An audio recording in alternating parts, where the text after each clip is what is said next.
مٹی گوندھ کر انتہائی محنت اور مشقت سے بنائے جانے والے خوبصورت برتنوں کا استعمال ہر گھر کی ضرورت ہوا کرتا تھا، مگر بدلتے وقت کے ساتھ ساتھ مٹی سے دیدہ زیب اور دلکش برتن بنانے کا فن دم توڑتا جا رہا ہے۔ بہاول نگر کے دیہی علاقوں میں یہ فن آج بھی زندہ ہے۔ مٹی سے مختلف قسم کے دلکش برتن جیسے مٹکے، سراہیاں، ہانڈی، کوزے، پیالے اور دیگر اشیاء انتہائی مہارت اور دل جمی کے ساتھ تیار کی جاتی ہیں۔ مٹی کے برتنوں پر شیشے اور رنگوں سے بنائے جانے والے دلکش نقش و نگار بے مثال مہارت کا منہ بولتا ثبوت ہیں۔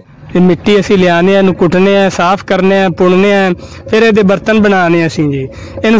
سانو ان دا پورا معاوضہ نہیں ملتا، یہ محنت بڑی مشکل والا کام ہے، بڑی محنت والا کام ہے تے ساڈا بچیاں دا پڑھاونا جڑا نا وہ مشکل ہو جاتا، اسی بچیاں پڑھا نہیں سکتے، لہذا حکومت نو چاہیے اس پاسے توجہ دے۔